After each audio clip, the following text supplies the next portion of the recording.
Good morning students. आज आपके बारे में नहीं पूछेंगे, हम कैसे लग रहे हैं। वो तो बोलेगा ही, खराब बोलेगा तो तुमको यहाँ पढ़ना है ना। खराब कैसे बोलेगा। चलो कोई बात नहीं, अच्छा ही होंगे, सबका अच्छे रहे और हम भी अच्छे हैं, है ना। ऊपर लगा दुआ से अच्छे हैं, कोई दिक्कत नहीं है। तो चलिए, हम लोग कल के वीडियो में, कल के क्लास में हम लोग देखे थे कि संख्या पद्धति को शॉर्ट में समझे थे। जैसे कि मैंने बोला कि ये क्लास जो है वो थोड़ा फास्ट जाएगा। फास्ट जाएगा मतलब कि बहुत कम समय में ज्यादा टॉपिक को हम लोग कवर करेंगे, शॉर्ट में जल्दी जल्दी में ज्यादा टॉपिक कवर करेंगे और रिवीजन करेंगे। रिवीजन क्लास है।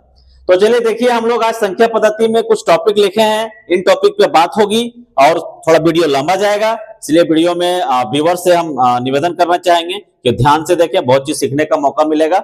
और अगर वीडियो अच्छा लगे तो लाइक सब्सक्राइब भी कर दें, है ना। ये हर वीडियो में हम नहीं बोलते हैं, किसी किसी में बोलते हैं। चलिए, तो संख्या पद्धति में आपका टॉपिक हम लिए हैं शांत और अशांत। पहले P/Q के रूप में दर्शाना, परिमेय संख्या ज्ञात करना, सरल करना, यानी अपरिमेय संख्याओं का को सरल करना, अपरिमेय संख्याओं का योगफल, घटाव, गुणा तथा भाग, परिमेयकरण करना। अपरिमेय संख्या रहेगा उसको परिमेय संख्या कैसे बनाएंगे, फिर ये घातांक, इसमें जो अंतिम चैप्टर में अंतिम भाग में है उसको हम लोग सीखेंगे। सबसे पहले हम लोग सीखते हैं शांत अशांत क्या होता है। तो परिमेय संख्याओं को दो भागों में बांटा गया है, या तो वो शांत होगा या तो अशांत होगा। क्योंकि ये रिवीजन क्लास है तो पहले से बहुत टॉपिक आप लोगों को पता है। शांत जो होता है कि वो मान के चलिए कि यहां पर हम एक लिए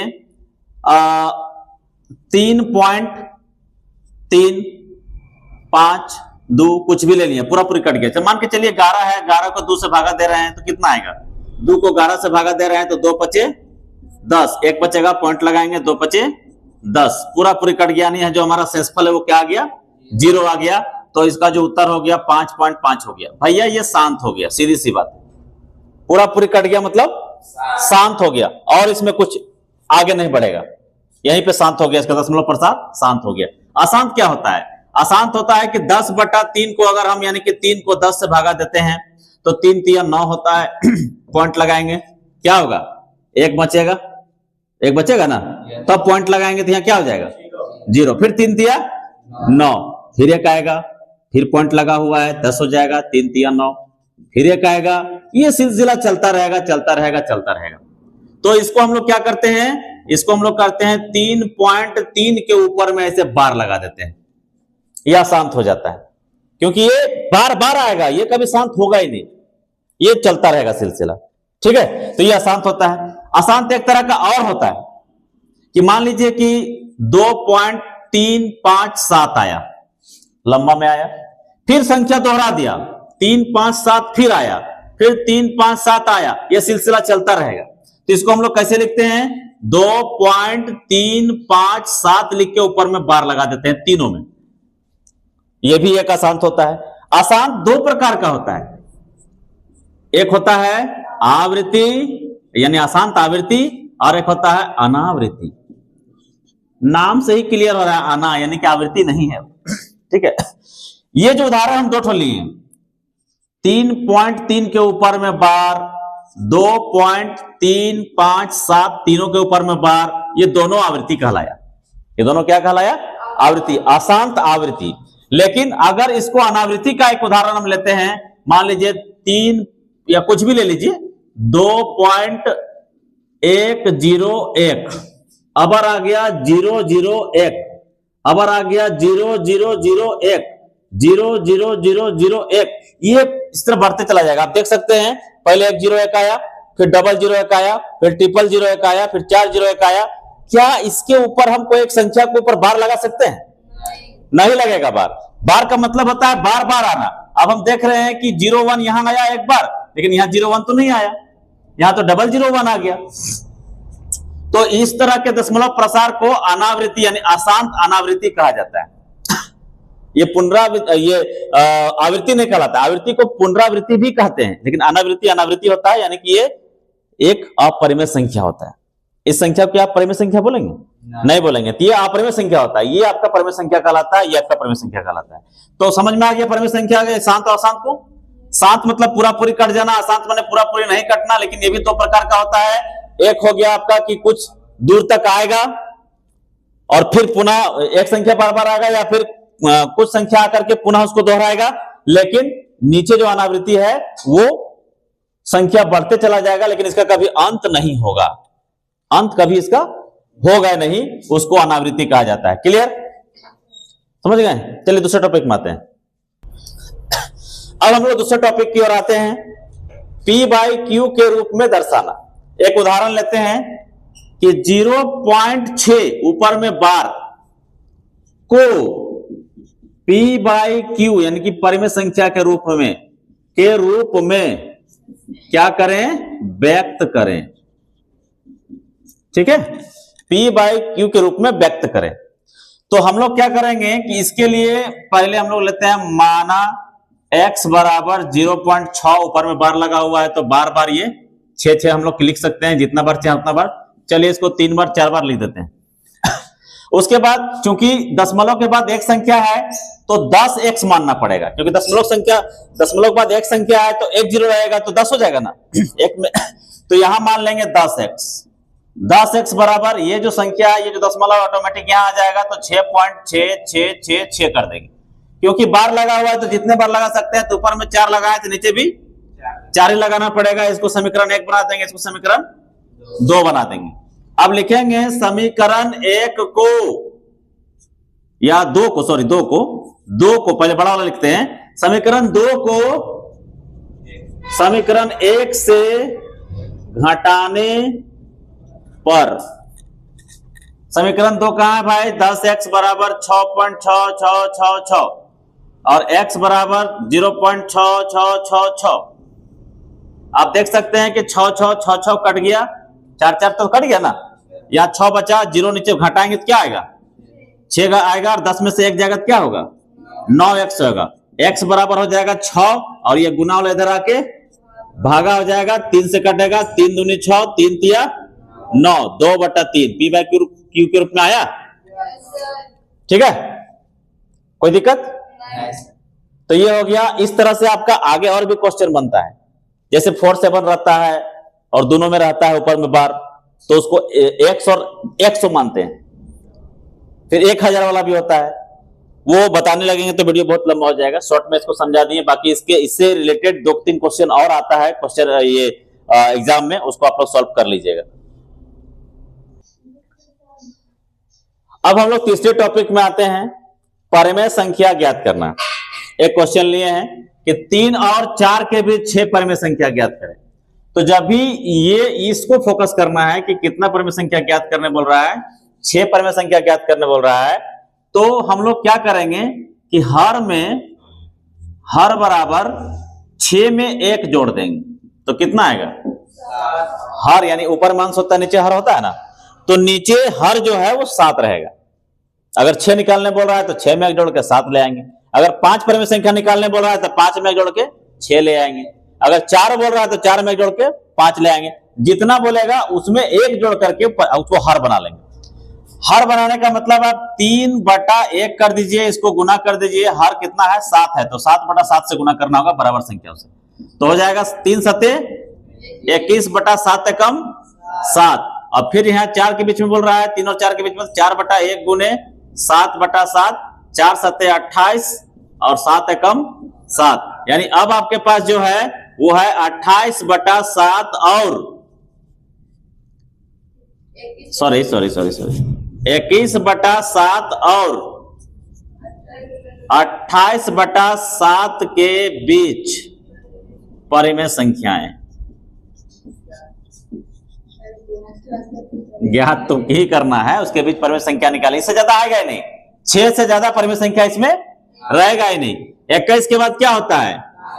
22/7, 23/7, 24/7, 25/7, 26/7, 27/7, उसके बाद 28/7 है ना, यानी 1 2 3 4 5 6 आंसर। ठीक है, तो अब देखिए परिमेय संख्या जो होता है खाली 3 और 4 के बीच में नहीं, बट्टा में भी आता है।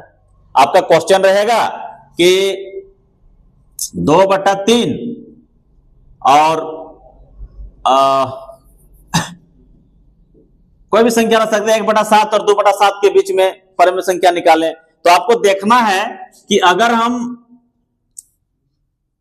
जैसे ये देखिए इसको निकालिए, 22/7 है तो 22 को 7 से भागा दीजिए तो कितना आएगा? 22 को 7 से भागा दीजिए तो कितना आएगा? 7 को यहां करके देखते हैं, 7 को 22 से भागा दीजिए तो आएगा 7 तिया 21, कितना बचेगा? 1, पॉइंट लगाएंगे 0 आएगा। 7 एकम 7, फिर 3 बचेगा, पॉइंट लगा हुआ है 0 आएगा। 7 चौके 28, इस तरह से बढ़ते जाएगा। ठीक है, 3.14 आया। अब जरा 23/3 को 23/7 को करके देखते हैं। 23 को किससे करते हैं? 7 से करते हैं। 7 तिया 21, 2 बचा, पॉइंट लगाएं 20 आ गया। 7 दूनी 14, 6 बचा 60 हो गया। 7 8 56, इस तरह से आया। आप देख सकते हैं 3.14 एक का आंसर आया, 3.28 एक का आंसर आया। 3 और 4 के बीच में ही है कि नहीं है, सो बताइए।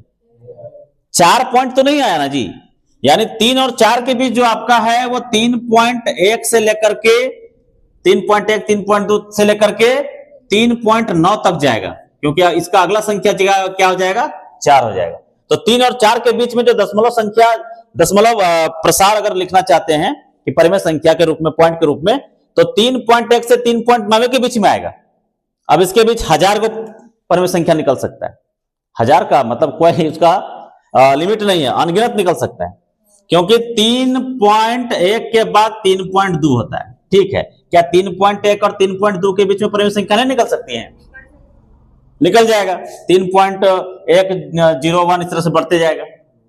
कुल मिलाकर के आपका 3 और 4 के बीच में अनगिनत परिमेय संख्या है, जो कि आंसर इसका कुछ भी हो सकता है। आंसर आप कहेगा कि आपका क्वेश्चन के अनुरूप आंसर मेरा सेम निकलेगा, तो सेम नहीं, कुछ भी आप निकाल सकते हैं, लेकिन वो 3.1 से 3.9 के बीच में ही रहेगा। 4 पॉइंट नहीं आएगा, क्योंकि 3 और 4 के बीच में हमको निकालना है। ठीक है, उसी तरह बट्टा वाला का भी परिमेय संख्या इसी तरह निकलता है। तो आगे इसमें सारा चीज बताना संभव नहीं है, तो आगे इसमें हम लोग प्रैक्टिस करके देख लीजिएगा, जहां दिक्कत हो पूछिएगा, बताएंगे।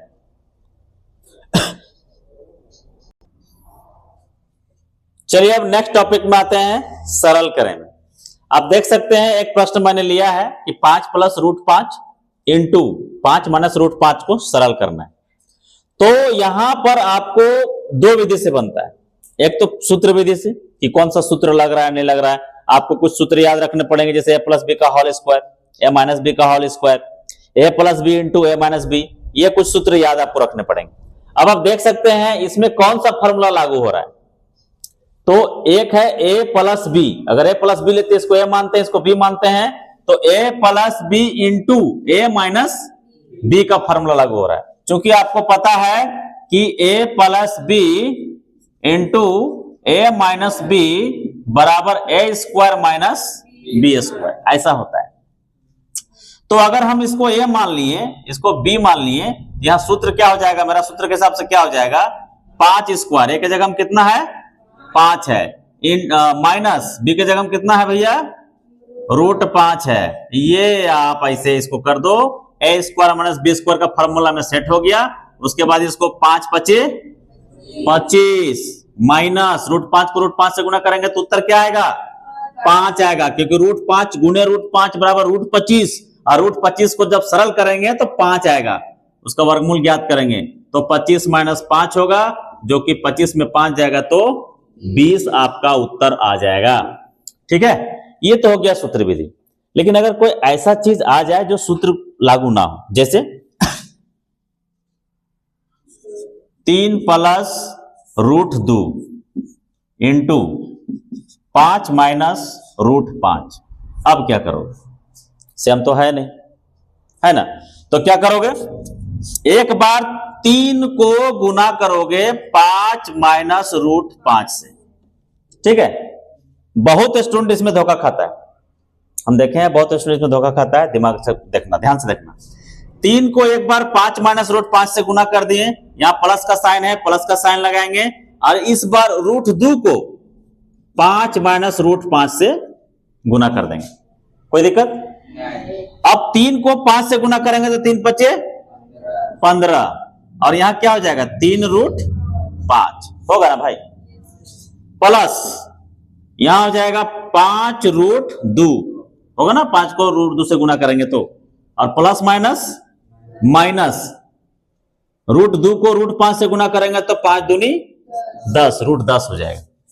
ठीक है, अब हमारे पास जो सरल संख्या है केवल 15 है, बाकी इसका भी कोई जोड़ी नहीं है, इसका भी कोई जोड़ी नहीं है, इसका भी कोई जोड़ी नहीं, कुल मिला के आपका यही आंसर हो जाएगा। तो ऐसा भी क्वेश्चन आता है।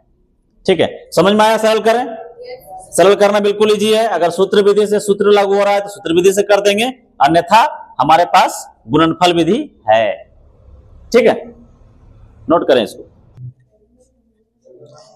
चलिए नेक्स्ट टॉपिक में आते हैं। नेक्स्ट टॉपिक है आपका अपरिमेय संख्याओं का योगफल घटाव गुना भाग। अभी हम एक जोड़ का उदाहरण लिए हैं और एक घटाव का उदाहरण लिए हैं। चलिए यहां प्लस का साइन दे देते हैं, एक प्लस करते हैं, एक माइनस करते हैं। प्लस करने में कोई ज्यादा टेंशन नहीं लेना है, सीधा सीधा यहां जो संख्या है उसको लिख देना है,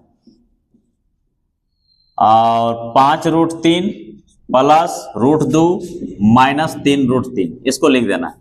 अब देखना है कि एक साथ समान पद कौन कौन है।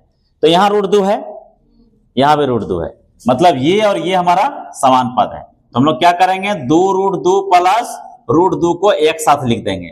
उसके बाद यहां रूट 3 है, यहां भी रूट 3 है, मतलब ये दोनों आपका समान पद है। 5 रूट 3 माइनस 3 रूट 3, इसके आगे जो चिन्ह होगा वही लगेगा। ठीक है, अब देखिए यहां पे कै ठो रूट 2 है, 2 ठो रूट 2 है, और यहां कै ठो रूट 2 है, 1 ठो रूट 2 है। तो 2 और 1 कितना हो जाएगा, 3 ठो रूट 2 हो जाएगा। समझे कि नहीं? याद रखिएगा समान पद में ही योगफल होता है, घटाव भी। अब आगे आते हैं यहां प्लस में। अब प्लस में तो लिख दिए, लेकिन हम देखते हैं कि यहां कै ठो रूट 3 है, 5, और यहां कै ठो रूट 3 है, 3। तो 5 में से 3 चला जाएगा, क्या बचेगा, 2 रूट 3 बचेगा। बड़ा के आगे प्लस का साइन था इसलिए प्लस लगाए, अगर यहां माइनस और यहां प्लस रहता तो आपका यहां माइनस हो जाता। ठीक है ना? अब यही आपका आंसर हो गया। कोई दिक्कत? घटाव में आते हैं। घटाव में थोड़ा सा दिमाग लगाना है कि 5 रूट 2 लिखें प्लस 2 रूट 3 लिखें। माइनस है तो जाहिर सी बात है प्लस माइनस माइनस होगा, 5 रूट 3 हो जाएगा, फिर माइनस प्लस माइनस होगा, 7 रूट 2 हो जाएगा। ठीक है, अब सरल करिए। सरल करने में देखिए कि 5 रूट 2 हमारा यहां लिखा हुआ है, इसके साथ कौन है भाई, ये है रूट 2 वाला, तो 7 रूट 2 लिख देंगे, प्लस फिर 2 रूट 3 लिखिए, इसका गोतिया सामने ही था, इसको लिख देंगे। गोतिया हमने समझते हैं ना, एक ही जैसा है ना, हम करिया है तो हमारे गोतियों ने सब करिए है, पड़ोसी नहीं, गोतिया। गोतिया माने खून एक होना चाहिए, बूढ़ा एक होना चाहिए, खानदान एक होना चाहिए। हम करिया है तो जाहिर सी बात है ज्यादा चांस रहेगा कि हमारे गोतियों ने करिए रहेगा। लेकिन हाँ, बाप करिए रहता है, माँ गोर रहती है, तो बाल बच्चा भी 1-2 गोर हो जाता है एक्सेप्शनल में, नहीं तो ज्यादातर सबका चेहरा लगभग एक ही दिखेगा। ठीक है, तो गोतिया है, देखो रूट 2 यहां भी है, रूट 2 यहां भी है, लोग गोतिया हो गया, ये लोग गोतिया हो गया। ठीक है, अब हम लोग क्या करेंगे कि 5 रूट 2 7 रूट 2, 7 में से 7 गो रूट 2 में से 5 गो रूट 2 चला जाएगा, तो क्या बचेगा, माइनस 2 गो रूट 2 बचेगा। माइनस क्यों भैया, बड़ा कौन, 7 की 5, तो 7 से पहले क्या है माइनस, तो माइनस लगेगा ना यहाँ पे। अब यहां देखते हैं, यहां भी 5 रूट 3 में से 2 रूट 3 चला जाएगा, जाहिर सी बात है बड़ा है संख्या माइनस में, तो यहां भी माइनस लगेगा, तो 5 में से 2 जाएगा, कितना बचेगा, 3 ठो रूट 3 बचेगा। यही आपका आंसर हो जाएगा। ठीक है, ये हो गया आपका योगफल और घटाव, योगफल और घटाव। ठीक है, अब हम लोग आते हैं गुना और भाग में। ठीक है, तो क्या करेंगे, 6 रूट 5 को गुना कर देंगे 2 रूट 5 से। 6 को 2 से गुना करेंगे, 6 को 2 से गुना करेंगे, उसके बाद रूट 5 को √5 से गुना करें। समझ रहे हैं? इसको इससे गुना कर दिया, इसको इससे, सबको गुना कर दी। क्या आया? 6 दूनी 12 और √5 को √5 से गुना करेंगे तो कितना आएगा? √25 आएगा ना जी। और √25 को तोड़ेंगे तो कितना आएगा? 5 आएगा। तो सीधा 5 ही लिखिए, काहे √25 लिखेंगे? 12 5 60। ये हो गया आपका आंसर। ऐसे भी निकाल सकते हैं, √5 5 और 6 दूनी 12, 12 5 60। ठीक है, अब भागा माते हैं। आसान है ना? अब भागा माते हैं। 8 √15 को भागा दीजिए। भागा माने क्या होता है? बट्टा। 2 √3 से। 8 √15 का माने क्या? 8 गुने √5 गुने √3। हो सकता है कि नहीं हो सकता है? 5 या 15 √15 आया ना जी। हम ऐसा क्यों किए? 3 को काटने के लिए। 2 गुने √3, √3 कट गया और 2 का पहाड़ा में 4 बार में 8 भी कट जाएगा। नीचे सब सफा, ऊपर कौन बचा? 4 √5। It's your answer. कोई दिक्कत? ठीक है, नोट करो। चलिए नेक्स्ट टॉपिक में आते हैं, परिमेयकरण करना। आपके सामने जो क्वेश्चन है वह का परिमेय संख्या है, इसको परिमेय संख्या में बदलना है। परिमेयकरण कैसे करते हैं? कभी भी परिमेयकरण तभी किया जाता है जब हर में एक अपरिमेय संख्या होता है। हर में अपरिमेय संख्या होता है, उसी को परिमेयकरण किया जाता है। तो कैसे करेंगे इसको? आपको गुना का चिन्ह दे देना है और ये जो √2 है ऊपर में लिख देना है, और सेम वही √2 नीचे भी लिख देना है। अगर मान लीजिए दोनों को काट देंगे तो ऐसे भी तो समान पद आ रहा है कि नहीं, कोई फर्क तो पड़ नहीं रहा है, इसलिए परिमेयकरण ऐसे ही किया जाता है। √2 को 1 से गुना करेंगे तो √2 होगा, और √2 को √2 से गुना करेंगे तो 2 हो जाएगा। ठीक है, समझ में आया कि नहीं? यही आंसर हो। ठीक, आगे आते हैं। वो तो सिंपल था, थोड़ा बड़ा हम देखते हैं। इसको क्या करेंगे? गुना में बदल के, ये जो 2 + √3 है, खाली यहाँ एक √2 था ना जी, इसमें प्लस भी है, तो 2 + √3 को बना देंगे 2 - √3 में, यानी प्लस को बना दिए माइनस में, बाकी संख्या जस का तस है। और जो 2 - √3 है उसको सेम नीचे भी लिखेंगे, दोनों बराबर रहेगा। अब हम क्या करेंगे कि 5 को एक बार इससे गुना करेंगे। 5 दूनी 10 माइनस 5 को √3 से गुना करेंगे तो 5 √3 हो जाएगा। और नीचे क्या होगा? a + b × a - b। याद कीजिए, अभी तुरंत बताए हैं, a² - b²। a के जगह में 2 है तो 2 का स्क्वायर हो जाएगा, माइनस b के जगह में √3 है तो -√3 का स्क्वायर हो जाएगा। अब यहां जो हम निकालेंगे 10 - 5 √3, ये जस का तस रहेगा, लेकिन नीचे हो जाएगा 2 दूनी 4 माइनस √3 को √3 से गुना करेंगे तो 3 आएगा। 10 4 में 3 जाएगा, कितना बचेगा? 1, तो उत्तर हो जाएगा सीधा सीधा, नीचे बटा 1 तो नहीं लिखा जाता है ना, तो लिख देंगे 10 - 5 √3, ये आपका उत्तर हो जाएगा। 4 में 3 जाएगा तो 1 बचेगा, 1 का तो नीचे हर में 1 नहीं लिखा जाता है ना। ठीक है, नोट करिए। अब हम लोग आते हैं नेक्स्ट टॉपिक में, घातांक में। घातांक में कुछ फॉर्मूलाज होते हैं, कुछ सूत्र होते हैं, जरा सा उसको याद दिमाग में रखें। आपके पास सूत्र 1 है, a⁴m गुना a⁴n।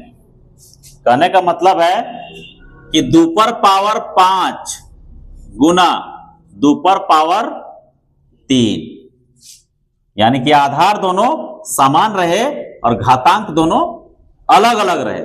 ठीक है, इसको कैसे सरल करेंगे? तो इसका सूत्र होता है a⁴m + n।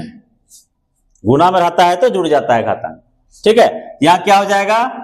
दोनों में a था तो a रह गया, दोनों में 2 है तो यहां भी 2 रह जाएगा, और 5 और 3 8 हो जाएगा। ये हो गया आंसर। अब चाहे तो इसको फिर 2 को 8 बार गुना करके 2 दूनी 4, 4 दूनी 8, 8 दूनी 16, 32 ऐसे भी लिख सकते हैं।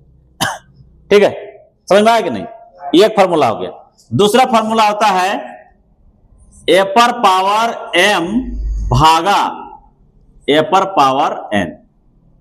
इसको आप दूसरे तरीका से लिख सकते हैं, a⁴m बटा ए पर पावर n, ऐसा भी लिख सकते हैं।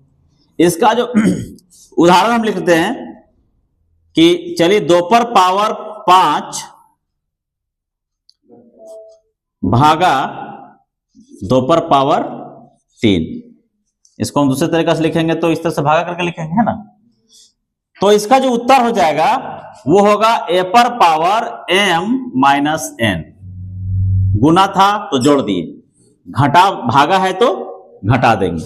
इसका उत्तर हो जाएगा 2 पर पावर 5 माइनस 3, यानी आधार सेम रह जाएगा और घातांक जो है वो घट जाएगा। तो क्या हो जाएगा 2 पर पावर 5 में 3 जगह क्या बचेगा, चाहे तो इसको 2 दूनी 4 लिख दो, चाहे इतने में सब दे दो, ठीक है, कोई दिक्कत। तो ये था एक सूत्र। दूसरा सूत्र, तीसरा सूत्र में आते हैं। तीसरा सूत्र में होता है कि इस बार ए जो है वो ए पर पावर m रहेगा और गुना b पर पावर m रहेगा, मतलब 2 पर पावर 5 रहेगा गुना 3 पर पावर भी 5 रहेगा, यानी इस बार घातांक दोनों आपस में बराबर रहेगा और आधार अलग अलग रहेगा। तो इसका जो सूत्र बनेगा वो बनेगा ab पर पावर m, मतलब a और b को क्या करेंगे, गुना कर देंगे। तो 2 तिया कितना हो जाएगा, यहां 6 पर पावर क्या हो जाएगा ऊपर में 5, ये आंसर हो गया, ठीक है। एक और सूत्र होता है, उसको भी देख लीजिए, यहां दिख रहा है बाबू, इसको भी देख लीजिए। एक होता है कि a पर पावर m, ठीक है, और ऐसे कोष्टक के अंदर n बाहर में रहेगा, मतलब कि 2 पर पावर 5 कोष्टक के अंदर 3 बाहर में रहेगा। तो इसका सूत्र हो जाएगा a पर पावर m गुना n, यानी m और n को गुना कर देंगे तो यहां हो जाएगा आप पर 2 पर पावर 3 5 15, ये आंसर, ठीक है। तो आई होप कि आप सभी संख्या पद्धति का एक दिन में लगभग आधे घंटे के वीडियो में पूरा कंप्लीट कर दिया मैंने आपको, पूरा, यानी कि आधे घंटे के वीडियो में पूरा चैप्टर 1 संख्या पद्धति समाप्त हो गया। अब इसको प्रैक्टिस कीजिए, जहां दिक्कत हो वहां पूछिए, बताया जाएगा, ठीक है। तो आप देख सकते हैं कि आधे घंटे में मैंने ये वीडियो कंप्लीट कर दिया, ये चैप्टर कंप्लीट कर दिया, संख्या पद्धति, शांत अशांत और p बाई क्यू के रूप में लिखना, परिमेय संख्या को ज्ञात करना, सरल करना, अपरिमेय संख्याओं का योगफल, घटाव, गुणा और भाग करना, परिमेयकरण करना, घातांक करना। इससे पहले एक वीडियो और था जिसमें 10 या 15 मिनट का वीडियो था जिसमें पूरा संख्या पद्धति बताया गया था कि सम संख्या, विषम संख्या, परिमेय संख्या, अपरिमेय संख्या और क्या था, भाज्य संख्या, अभाज्य संख्या, उसको भी देख ले, प्ले स्टोर में डाल दिया गया है। तो चलिए, इससे आपको लाभ हो तो हमारे चैनल को सब्सक्राइब करें, शेयर भी करें ताकि किसी और को भी फायदा हो। चलिए, धन्यवाद।